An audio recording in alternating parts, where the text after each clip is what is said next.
António Guterres, Secretary General of the United Nations, to deliver remarks to mark and commemorate this 6th International Day.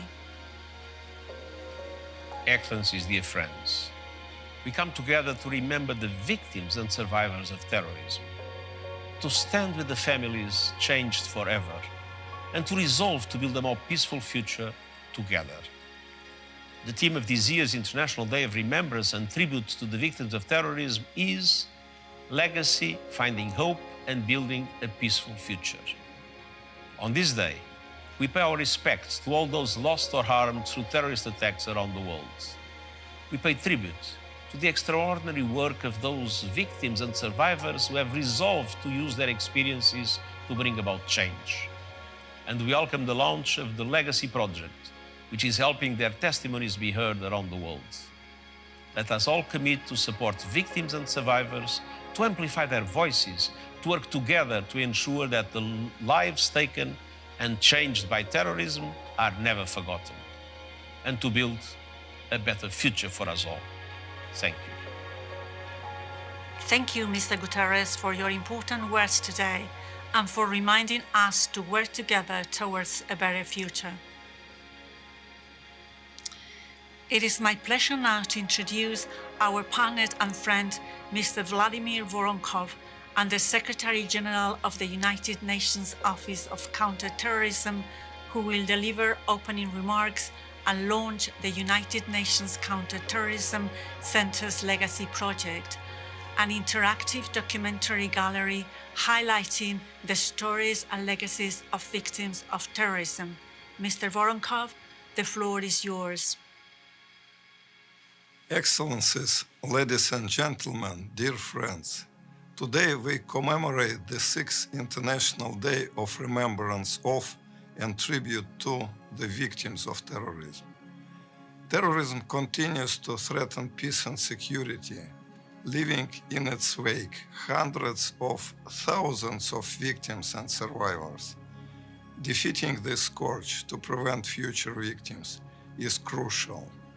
But we must also ensure that those whose worlds have been changed forever receive the support they need to rebuild their lives and realize their rights. The international community has made important progress in recent years. Last September, the first United Nations Global Congress of Victims of Terrorism marked a new milestone. Together, we have charted a progressive and forward-looking international agenda in support of victims of terrorism. This year, we are maintaining a strong focus on victims and survivors of terrorism. Member states have recommitted to strong language on victims with the 8th Consensus Review of the United Nations Global Counter-Terrorist Strategy. They are now preparing to review the resolution of General Assembly on enhancement of international cooperation to assist victims of terrorism. We also continue to strengthen the capacity of member states to support victims and survivors of terrorism. The United Nations Office of Counter-Terrorism and the United Nations Office on Drugs and Crime work closely together in this regard. Dear victims and survivors, this day is about you. It reminds us that no matter how long ago an attack occurred, you continue to live and cope with its aftermath for the rest of your lives. This day provides a moment of humility and reflection during which the world stands alongside you. I have met many victims from around the world. Their scars may fade over time, but their pain is lifelong. And across every continent, they share an overwhelming commonality. They feel deeply that no one should have to go through what they went through. That is why this year's theme for our International Day is Legacy, finding hope and building together a peaceful future free from terrorism. This theme was chosen following consultations with our Victims of Terrorism Associations network over the past year, we want to highlight the very human and common desire of victims to make sense of what happened and to find purpose to change things for better. And so, on this International Day, I am proud to announce that the United Nations Office of Counterterrorism is launching the Legacy Project, a new documentary gallery through social media to showcase how victims and survivors are creating a positive legacy in the aftermath of terrorism. What shines through this project is the hope and resilience of victims and survivors, their courage and strength, and how by remembering the past, they're imprinting their legacy in our collective memory. I would like to thank the victims who shared their testimonies with us, and I encourage you all to visit the project gallery and help amplify the legacy of victims and survivors of terrorism. 2 days ago marked the 20th anniversary of the Canal Hotel bomb attack in Baghdad, Iraq, on 19th of August 2003. On that tragic day, which we now remember as the World Humanitarian Day, we lost 22 people. Many of them staff members of the United Nations working to build peace, security, and prosperity for humankind, including Sergio Vere de Mello, the Special Representative to Iraq. Terrorism has no respect for nationality, faith, gender, age, or location. We must all, in our shared bond as human beings, stand up against it and work together with the victims to build a better future. The United Nations stand with you. I thank you. Thank you for your opening remarks, dear Vladimir, and for your strong support for victims of terrorism everywhere. Excellencies, ladies and gentlemen, International Day would not be observed correctly without the participation of victims and survivors of terrorism themselves. This year's theme is about the way in which victims of terrorism have used their experience to ensure there is a positive legacy following their encounter with the dire consequences of terrorism. I was in my office sitting by the window. I was on the phone talking to a colleague in New York. That was really the last thing I remember. There was a bomb attack, or the car bomb attack at the Canal Hotel. 9/11 actually happened on my first day of preschool. I was 3 years old. And then I just remember my house was like full of family members for weeks, and people coming in and out, like trying to support us. Some rebels were heading towards our school, and we didn't know what to do. So we remained inside the dormitory until they opened up a window and got into the dormitory and started telling us to get out of the house. I must say I was confused. I didn't know what else would happen, whether I would be alive or I would die. But that was the beginning of a very long journey that took me away from home for almost 8 years. 2 terrorists came through the lobby, 2 came through another entrance, started indiscriminately shooting. I was not at the hotel when the attack happened. When I entered the lobby, I just saw dead bodies. I saw bullet marks. I was on the floor, the computer was on one side, the desk was turned over, my chair was on top of me. And then I felt somebody pulling me out from this rubble saying, we have to leave, we have to leave. I think total of 23 people died, and sadly I knew personally half of them. My family were in the hotel on the top floor. That's where we were temporarily living. We could not escape.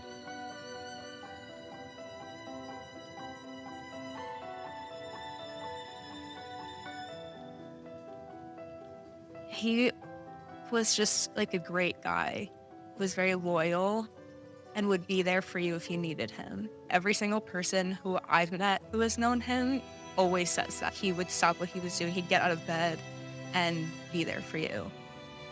I try to be like that.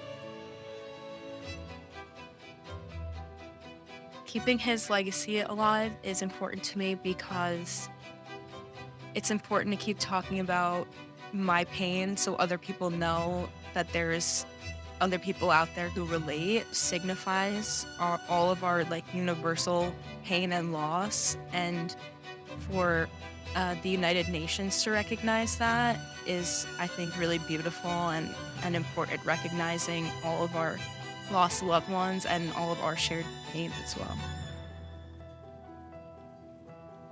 Tragic as this was, I was lucky in this I survived. And now I want to see what I can do to help, but also learn from the past. We have learned, whether it was security, whether how to support survivors, having a clear understanding what we're trying to do and who we're trying to help. It's the people. Together with a friend and with the support of another organization that was housing us, we co-founded this organization, this small CBO, community-based organization called the Women's Advocacy Network. We set up actually a fund for terror victims, and not only for victims in our hotel, but all across. Terrorism is borderless. It can happen anywhere, anytime. United Nations needs to pull its weight on some of these matters which globally affect all of us. And I think it's important that get all the countries to cooperate and, to put an end to this scourge. It's not easy. It's easier said than done. But if there's resolve, anything can be done. Thank you to Karambir, Grace, Sarah, and Darko for showing us the positive way in which you have been dealing with your experiences and for your contribution to a more peaceful world. I would now kindly ask you all to join me in a global minute of silence to remember and pay tribute to victims and survivors of terrorism across the world.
I would like to introduce the co-chair of the group of Friends of Victims of Terrorism, Mr. Mohammed Sahib Mahid Marzouk, Deputy Permanent Representative of the Republic of Iraq to the United Nations, to deliver the statement on behalf of the group of Friends of Victims of Terrorism.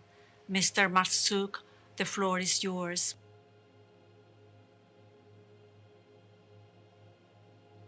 Excellencies, Secretary General of the United Nations, Under Secretary General for Counterterrorism, distinguished delegations, honorable participants, ladies and gentlemen. Today is the 21st of August, annually observed as the day to pay tribute to the victims of terrorist acts and remember the losses, but also the transformational journey and legacy of those who have survived. It is a day to honor those who lost their lives and sympathized with their families and relatives. It's also a day to raise awareness of the necessity to prevent terrorist attacks from happening. As you know, the International Day of Remembrance of and Tribute to the Victims of Terrorism was established by General Assembly Resolution A/RES/72/165 to serve as a reminder of the need to combat terrorism in all its forms and manifestations, and to provide support to victims of terrorism, protect their rights, including the right to justice, address their needs, and hold that the memory of the victims of terrorism should be preserved and honored. On this sixth commemoration event of the International Day of Remembrance of the Tribute to Victims of Terrorism, the group of Friends of Victims of Terrorism recognizes that victims of terrorism are agents of change who make a positive impact on building a peaceful future, as terrorism is not periodic. Terrorism is chronic and has a long-lasting influence affecting future generations. Hence, we encourage everyone today to reflect on our common interest to promote greater cohesion, inclusion, and understanding among us various communities. We recognize that our efforts to truly counter terrorism must stem from our real desire to fight all conditions conducive to terrorism. We must provide our societies with the necessary assistance, services, and support needed to cast away all forms associated with hate and phobia toward others. It's only when we appreciate each other that we can move forward. In conclusion, only a holistic, multifaceted approach focused on healing, reconciliation, community resilience, and education can help victims of terrorism to find hope and build a peaceful future. Thank you. Thank you, dear Mohammed, for representing the group of Friends of Victims of Terrorism so superbly today, and for the group's kind words of support and solidarity to victims of terrorism around the world.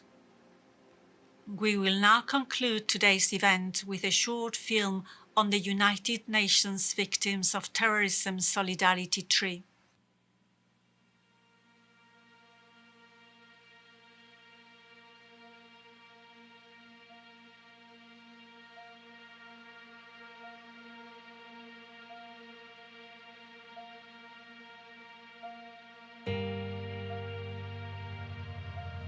We are gathered here to dedicate this beautiful young Zelkova tree as a permanent symbol of solidarity and tribute to the victims and survivors of terrorism across the globe. It is a living symbol of our resolve to build a better world for our generation and the future generations. I truly believe that with solidarity and unity, we are no longer victims, but become stronger together to face any adversity.